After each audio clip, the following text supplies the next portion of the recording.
예, 동북아시아의 허브 공항으로서 치열한 무한 경쟁 환경에서도 세계 1등 공항의 자리를 10년째 지키고 있는 곳이죠. 바로 인천국제공항인데요. 인천국제공항공사 박완수 사장 모시고 우리 국민의 자랑이 된 인천공항의 현재와 또 미래 청사진을 알아보는 시간 마련했습니다. 어서 오십시오, 사장님. 예, 안녕하십니까? 예. 날씨가 추운데 이렇게 나와주셔서 감사합니다. 몹시 추워졌습니다. 자, 인천공항 올해 메르스 사태로 인해서 좀 이용객이 줄지 않았냐 이런 걱정을 많이 했는데 지금 가을인데요. 많이 회복이 됐나요? 어떻습니까? 지난 그 6, 7월 메르스 사태 때문에 약 77만 명이 아주 줄었습니다. 그리고 저희들 걱정을 많이 했죠. 특히 이제 홍콩과 타이베이 쪽은 거의 70% 이상 줄었고요.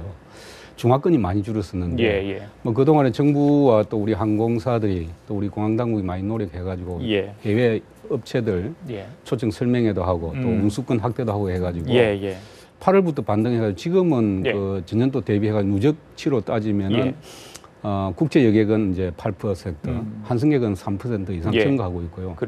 지난 그 사스 때는 이게 회복한 한 5개월 정도 걸렸는데 이번에는 1개월 만에 반등한 것은 아마 정부나 항공사들의 노력이 컸던 것 같습니다. 많은 노력을 하셨기 때문에 그런 또 결과가 나온 것 같은데 자, 뭐 인천공항이야 세계 최고 수준의 공항 아니겠습니까? 많은 국민들 자랑스럽게 생각하는데 사임 취임 후에 이제 1년이 조금 지난 것으로 알고 있습니다. 많은 또 경영 성과를 거뒀다고 제가 들었는데 좀 소개 좀 해주세요. 자랑 좀 해주세요. 이 자리를 빌어서.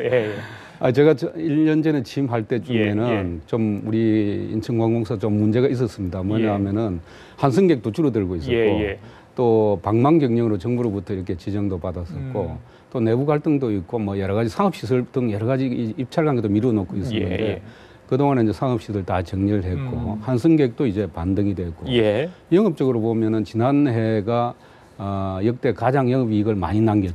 약 6,300억 원의 그 순이익을 남겼으니까 이제 조직 내부도 좀 안정이 되고 본격 궤도에 이제 제2 도약을 위한 준비가 된 것 같습니다. 그리고 직원들도 다들 좋아하시겠네요. 하업이 잘 되고 있습니다. 자, 그런데 아무리 좋은 시설이 하더라도 좀 이것만은 좀 미흡하다 이런 것들이 있을 수 있잖아요. 지난 국감 때도 잠깐 언급이 됐던 것 같은데 어떤 부분이 좀 지적이 됐고 그 부분을 개선하기 위해서 어떤 노력을 좀 하고 계시는지 궁금합니다. 지난 국감 때 많은 지적이 있었습니다. 뭐 환승객 문제도 지적이 있었고 또 우리 인천공항의 교통 문제 또 여러 가지 인력 구조 문제 또 특히 이제 임대료가 높다 보니까 그 우리 여객들이 이용하는 서비스 요금, 상업시설, 식당 요금이라든지 이런 게 비싸다는 지적이 많이 있었는데 상업시설은 이번에 상기 입찰 때 입찰 방식을 좀 바꿔가지고 이제 옛날에는 호텔 위주의 음식에서 이제 중저가 단가 싼 음식 그 메뉴로 전부 다 바꿨죠. 88%가 이제 1만 원 이하의 단가로 바뀌었죠. 바뀌고 교통 문제도 이제 접근교통에 대한 개선 대책도 지금 마련하고 있고 특히 인력 구조 같은 경우는 너무 아웃소싱을 과다하게 주고 있는 거 아니냐 해서 이번에 정부와 협의해가지고 소방 문제라든지 또 대테러 문제 그리고 이제 그 폭발물 처리로 이렇게 아주 우리 시민의 여객의 어떤 생명이나 신체에 관련된 긴급한 부분은 저희들이 이번에 아웃소싱을 좀 철회하고 직고용을 단계적으로 확대해 나가는 그런 뭐 여러 가지 개선안을 저희들이 마련해 놓고 있고요. 보안 문제도 이번에 여러 가지 그 보안이 좀 허술한 거 아니냐 하는 지적이 있어서 그 부분도 저희들이 네트워크를 분리해 가지고 이 보안이 철저히 필요한 것은 완전히 내부망으로 이렇게 조성을 계획입니다. 국내 관광객을 뿐만 아니라 외국인들도 가장 이제 선호하고 만족도가 높은 공항으로 지금 알려져 있는데 그렇다 보니까 다른 어떤 선진국 공항, 특히 중국, 아시아, 일본의 어떤 공항들 시기 줄 수도 있을 것 같아요. 경쟁이 좀 치열하다고 들었거든요. 어떻습니까? 뭐 지난해까지는 우리 인천공항이 아주 순조롭게 성장을 해왔는데 이제 이렇게 인천공항이 이제 동북아의 허브공항으로 발돋움하다 보니까 인근에 있는 국가와 경쟁공항에서 아주 치열하게 저희들이 경계를 하고 아주 이렇게 그걸 하고 있는데 특히 이제 이 북경공항, 푸동공항 같은 중국 정부가 과거에는 이제 중국 국민들이 인천공항을 이용해서 환승을 해서 다른 미주라든지 유럽을 갔는데 북경공항이 이제 직항로가 많이 생기다 보니까 또 인천뿐만 아니라 또 하네다 공항 같은 경우 일본 정부에서도 이제는 하네다 공항을 아주 집중적으로 육성을 해서 일본 국민과 중국 국민들이 인천공항을 많이 이용하던 것이 줄었습니다. 그래요? 특히 최근에 이제 북경 같은 경우 신공항을 건설해가지고 1억 3천만 명을 수용할 수 있는 새 공항을 만들겠다 이렇게 정부가 발표하고 했는데 어쨌든 동북아의 허브 공항으로 위상은 지금 인천공항이 지켜내고 있습니다만은 이제 일본 정부나 중국 정부의 예. 그 경제, 우리 인천공항에 대한 어떤 견제 이런 것들이 예. 인천공항에 있어서는 어떻게 보면 하나의 위기가 될 수가 있고 그러네요. 또 뭐 그걸 또 잘 극복하면은 예. 하나의 기회 요인이 될 수도 있다고 이렇게 생각합니다. 그렇다 보니까 상대적으로 저희들은 중국 관광객을 더 많이 유치를 해야 되는데 예. 정부도 이런 차원에서 굉장히 노력을 좀 많이 하고 있잖아요. 물론 이제 인천공항도 굉장히 노력을 많이 하고 들었는데 최근에 뭐 중국 국경절도 있었고요. 중국 예. 관광객 유치를 위해서 공항 차원에서도 어떤 노력을 좀 하고 계신가요? 국경절에 중국 관광객이 한 18% 늘었습니다. 예. 늘었는데 뭐 그게 외국 관광객 전체 56%를 차지하기 때문에 우리 입장에서 굉장히 중요한 거죠. 그렇죠. 그리고 중국 관광객이 1인당 우리 국내에서 소비하는 게 약 2,000불 이상 소비하기 때문에 우리 예, 경제도 예. 굉장히 영향을 많이 미치고 있다고 생각이 들고 그래서 저희들이 중국 관광객 유치를 위해서 세 가지 측면에서 노력을 하고 있습니다. 예. 첫째는 이제 그 마케팅 활동을 많이 하죠. 중국 현지 여행사라든지 예. 언론사들을 저희들이 초청해서 현지 이 팸투어도 시키고 예, 설명도 예, 하고 예. 특히 또 중국 그 도시들과의 노선 확대를 통해 가지고 지금 현재 중국의 46개 도시들과 항공 그 노선을 저희들이 개설을 해놓고 있고요. 예, 예. 또 중국인을 위한 특별한 이제 서비스를 하고 있는 것이 예. 지금 현재 인천공항의 각종 그 서비스 센터에 중국어를 할 수 있는 약 500명의 그 자원봉사자들, 우리 직원들도 배치를 해놓고 있습니다. 500명이요. 예, 그래서 그렇습니다. 헬프데스크라든지 예, 예. 한성센터에 배치해서 중국인들이 왔을 때 어려움이 없도록 하고 있고 또 장기적으로는 저희들이 이 터미널을 만들고 있는데 예. 중국인이 워낙 그 비중이 크기 때문에 중국인 전용 그 구역을 만들어서 중국인들이 편리하게 예. 입출국을 할 수 있도록 여러 가지 저희들이 배려를 하고 있습니다. 예, 그래요.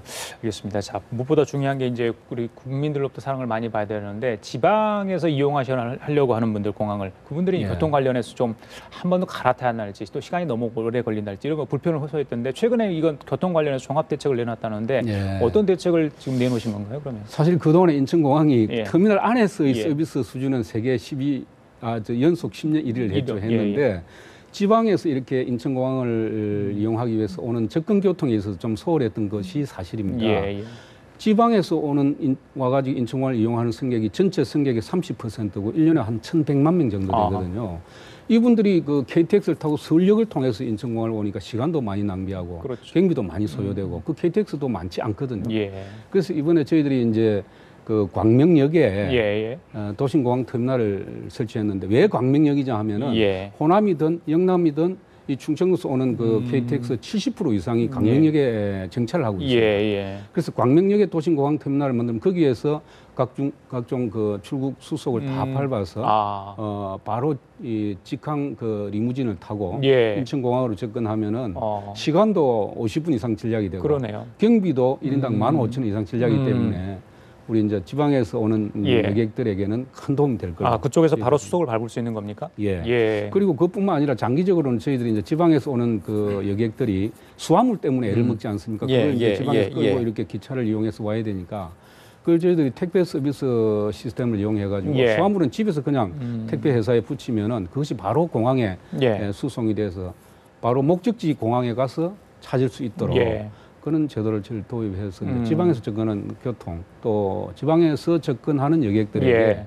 서비스를 좀 원활히 할 계획입니다. 알겠습니다. 사장님 나오셨으니까 이 문제 한번 여쭤볼게요. 최근에 정부에서 이 복합 리조트 개발 후보지 발표를 했는데 예. 인천 지역에 한 6곳이 선정이 됐어요. 인천하면 예. 인천공항을 떠올 수밖에 없는데 다들 인천공항 어떤 연계성, 어떤 장점, 이점을 아마 생각을 했을 것 같습니다. 관련해서 어떤 좀 그 생각을 갖고 계신 게 있는지 좀 소개를 해주시죠. 예. 저희들이 금년 4월 달에 모의관 선사라고 미국의 세 예. 번째 가는 이제 카지노 업체죠. 예. 이 업체와 50억 불 투자 양해각서를 체결했는데요. 예, 예. 그래가지고 저희들이 이제 업무지구에 이제 복합 리조트를 설치하겠다고 정부에 신청을 했고 예. 이번 8월 달에 정부에서 후보지 중에 하나로 결정이 됐습니다.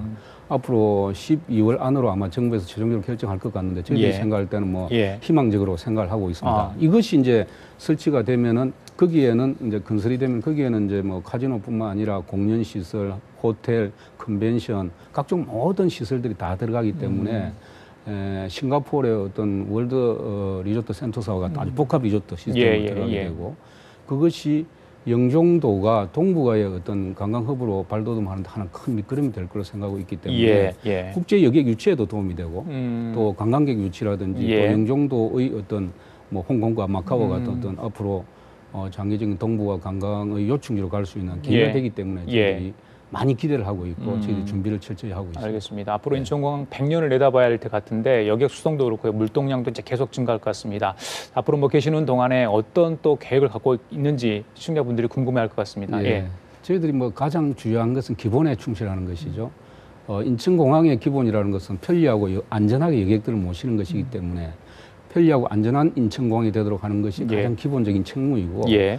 그다음에 세 가지가 이제 있다고 하면 우선 인천공항이 정부가 만들 때부터 가장 기본적인 목표가 동북아 허브공항으로 만든 예. 겁니다. 이것은 지금 이미 달성이 됐지만 앞으로 계속 지속적으로 저희들이 항공 노선이라든지 여러 가지 시스템을 노력을 해서 동북아 허브공항을 유지를 해야 되는 예. 것이고 두 번째는 장기적으로 우리 인천공항이 세계적인 어떤 전문 공항 그룹으로 가기 위한 해외 사업이라든지 여러 가지 이제 기능을 확대하는 쪽으로 예. 저희들이 장기적으로 노력을 해야 될 것이고 예. 세 번째는 이제 공기업이니까 정부로부터 이렇게 신뢰받는 예. 공기업이 되도록 예. 내부 조직 운영이라든지 효율성이라든지 예. 청렴성이라든지 예. 이런 것을 저희들이 노력을 할 생각입니다. 알겠습니다. 앞으로 많은 기대를 좀 해보겠습니다. 자, 지금까지 인천공항공사의 박완수 사장과 함께 얘기 나눠봤습니다. 말씀 잘 들어서 감사합니다. 감사합니다.